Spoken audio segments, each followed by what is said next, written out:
that's enough of giving stupid tweets our attention. Let's get to some real stuff. I think we need to. There's multiple things we need to talk about, but I think we need to start here. We need to talk about Adam Cole and MJF. Okay. And Fred, I want your raw takes before I give mine, because normally in the show I present a topic, give my initial thoughts, and bounce it to you. I want to hear what you have to think about this. There was a lot of discussion in our office Slack live last night. I did not get a chance to watch this live. I didn't get a chance to watch the first hour of the show. We had somebody on my wife's side of the family pass away this weekend. I'm sorry. And me too. Phenomenal person. And then we're also adopting a puppy on Monday. Or sorry, not a puppy, a 6-year-old Frenchie named Eclair, like a chocolate eclair. So I'm excited. But it's been a really busy and weird time in the house because there's a lot of up and down emotion. But I did get a chance to watch this. The office Slack was very torn on how really to kind of view this. But the majority was this stunk. You and I have very similar, but also very different views on wrestling. I want your opinion on what you thought of this. Oh, yes, for my raw takes, but I mean, you're mistaken, Tyler. This is AEW Dynamite. What are you talking about? Okay, so that was very good. I had to wait like 3 whole minutes for that terrible joke. I apologize to no one. Okay, so the Adam Cole MJF pre-tape last night, I think, is really what we're focusing on here, because the match itself and the shtick in the match, I think that all worked tremendously in front of the crowd, and I think at home too. It's good shtick. MJF is very good at this kind of shtick in particular. The thing is that the shtick in the pre-tape was not great, and I think if you're doing a skit kind of thing, you've either got to hit a home run, or else it like the let's say that there's like just a rising line, right? Let's say that there's like from, you imagine the X and the Y axis, that there's just a line at a 45-degree angle. That's kind of how match quality is perceived in general, right?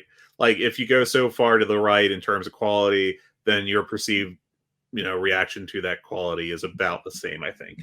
If it's like a 60-minute match, you've either got to hit a home run, or else it's just feels bad, even if it was like a 3-star match. Interviews, those are usually so short that there's kind of more of a exponential increase in enjoyment to it. I think, depending on how good the promo is. Skits to me are either it's like an Iron Man match. You've got to knock it out of the park to walk away feeling like it was good. And if you don't, then there's like a real rapid decline in your response to the quality of it. And this was not a home run.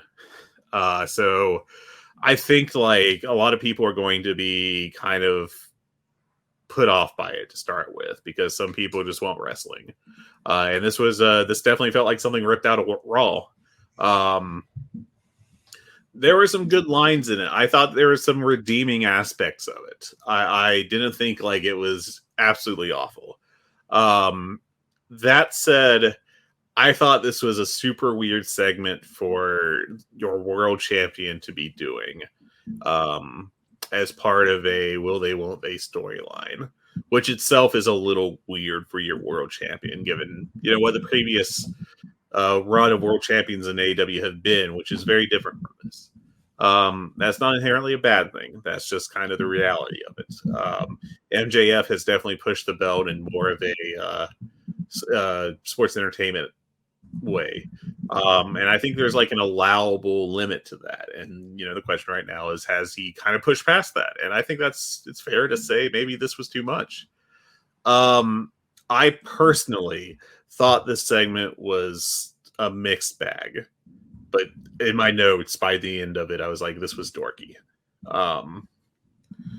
I think that it was not a success. I don't know if I'd go so far as to call it another failure, but it was not a success.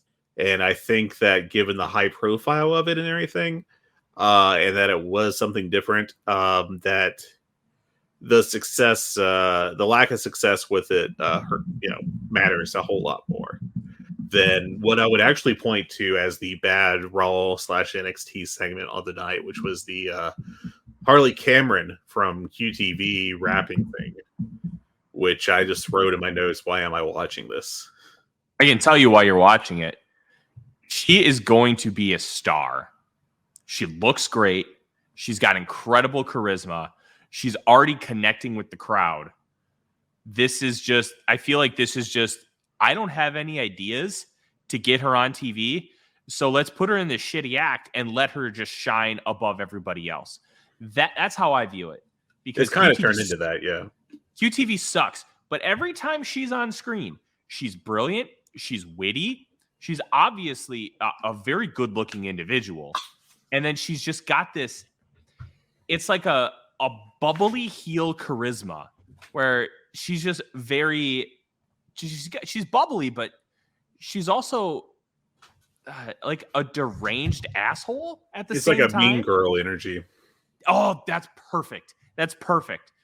She's going to be something. I don't know how. I don't disagree. I think she's got definite potential, and I think she could be a star pretty soon. But you know, one thing I want to do, major shout out to Philippe Jick 97. I probably butchered the Discord name, but she was trained by Sean Spears, but she never wrestled in Australia. She's married to Zion Quinn from NXT. So she does have a wrestling background. So that's a very big possibility for her here, but we just haven't seen it yet. I just, there's something with her, and I hope that it gets utilized.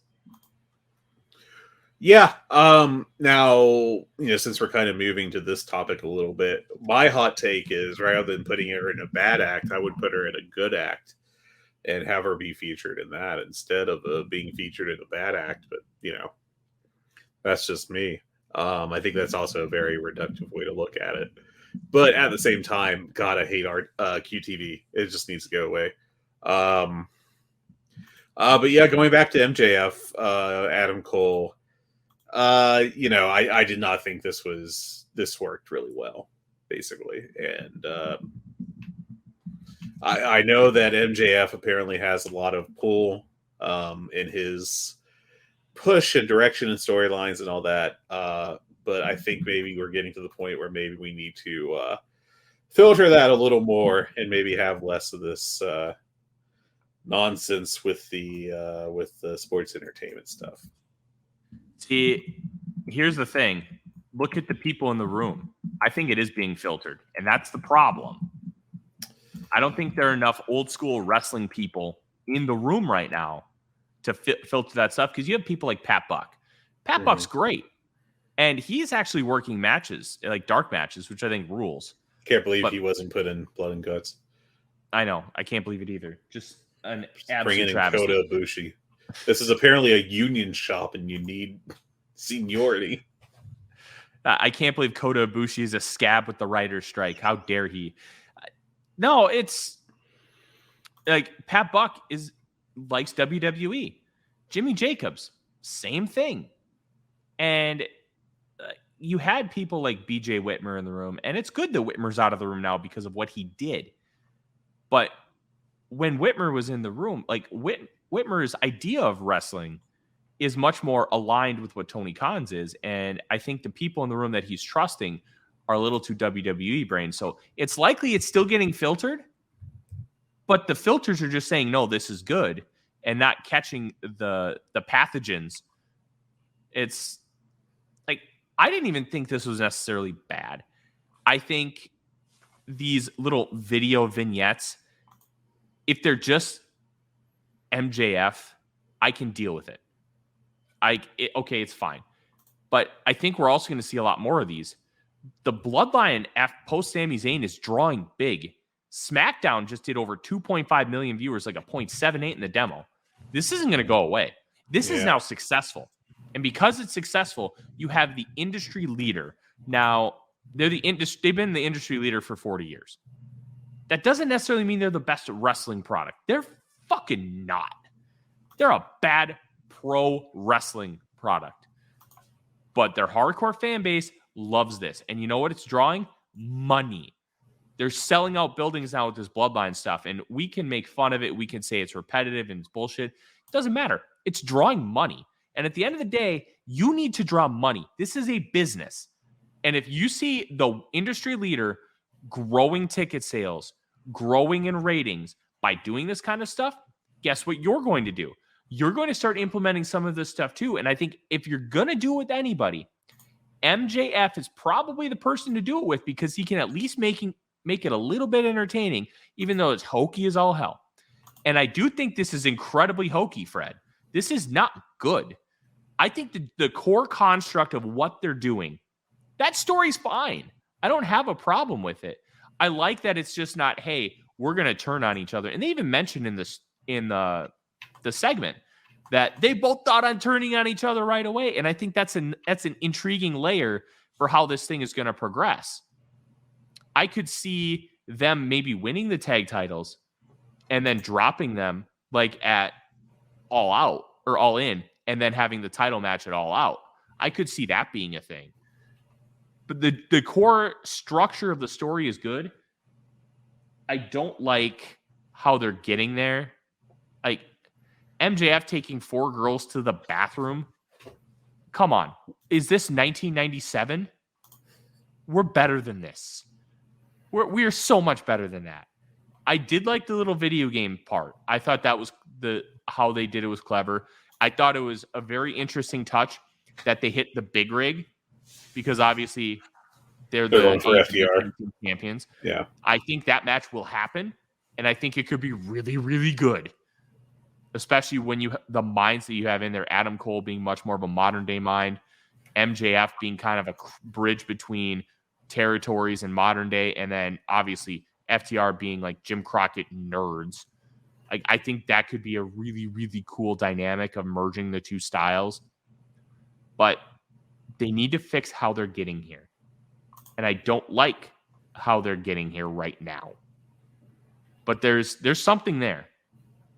I just wish that they would improve on the pathway, because these vignettes, they're not going to go away, but I don't like them. I just don't. Yeah, this one in particular, I mean, it was too long, and I don't think it really worked well. So, yeah, it's an interesting one, but I'm intrigued to see where it goes long term, because I think long term this could be continue to be a really fun story.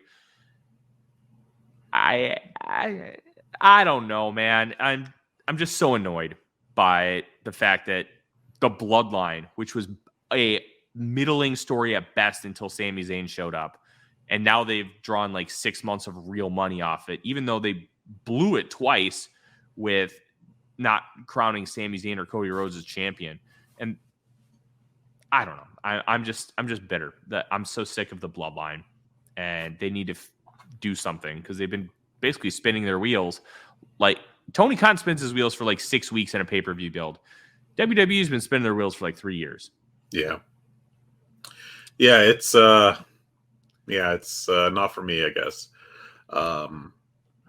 But the real thing with this is that if you're going to be the alternative product, then you do need to be an alternative. I understand the point of, well, if this is working in WWE, other people will want to do it, but they got to be careful about how they do it, because if you just outright start doing what they're doing, then you are no longer an alternative. You're just a carbon copy attempt, which will undoubtedly be worse for you business-wise moving forward. I think we could just point to like what Impact was, back when it's TNA days, especially the Bischoff Hogan era, when it just tried desperately to do exactly what WWE was doing, only with a lower budget and, no access to the very top talent. And we saw how that worked out. Yeah. I don't think we have to worry about Impact levels right now. No. But it's a good comparison initially, and I like that you brought that up. We'll see how this continues to develop.